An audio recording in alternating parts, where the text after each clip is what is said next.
হিন্দু বলে মেরেছে, হিন্দু বলে মেরেছে। বলুন বলুন আপনি।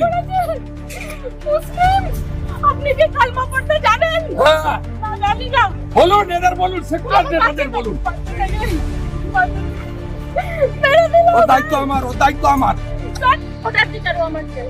আমি সব আপনাকে বলবো, ওদের বিচারও আমি কাল বিকেলে আপনার বাড়িতে ওয়ান করব, কাল বিকেলে আমার এই হাসপাতাল ছাড়া কেউ নেই। আমার একটা 3.5 বছরের বাচ্চা, ও সকালবেলা ঘুম থেকে উঠে কি বলেছে জানেন? মাম্মা ফায়ার, বাবা শেষ। ও চোখের সামনে ওর বাবা। হিন্দুস্তানে হিন্দুকে খুন করবে। ও গাজা শেষ হয়েছে, ইসরায়েল শেষ করেছে, আমরাও শেষ করব। মোদির শিষ্য আছি, মোদির বাচ্চা আমরা।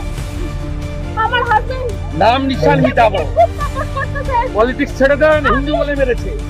পলিটিক্স ছেড়ে দেন। আমি শুধু আপনার ভরসায় এসেছি। মাল্যদান করবেন আমাদের পশ্চিমবঙ্গের মাননীয় মন্ত্রী এবং মেয়র শ্রী ফিরহাদ হাকিম মহাশয়। আপনাদেরকে খুব মানতো, খুব মানতো, মোদিজিকে খুব মানতো। আমাকে হেল্প করুন, আমাকে পুরো হেল্প করবো বোন, পুরো হেল্প করবো। মাল্যদান করবেন পশ্চিম ভারত মাতা কি 207টা দেহ চাইছি, 24 ঘন্টার মধ্যে দিতে হবে। দেশের প্রধানমন্ত্রীকে অনুরোধ করছি, আর্মিকে এবং প্যারামিলিটারি ফোর্সকে অনুরোধ করছি, আমরা উই ওয়ান্ট ইট। এখানে অবৈধভাবে মাইক বাজিয়েছে।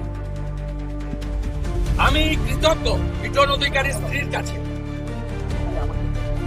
এখানে মন্ত্রীরা এসে মমতার নির্দেশে নাটক করছিল। আমি পৌঁছানোর পরে ডাইরেক্ট বলে দিয়েছে যে আমার স্বামীকে কালমা পড়তে বলেছিল, আমার স্বামী হিন্দু, কালমা পড়তে জানে না, তাই গুলি করে মেরে দিয়েছে। সমীর ঘোষ স্ত্রী ডাইরেক্ট বলে দিল মোদির লোক বলে মেরেছে।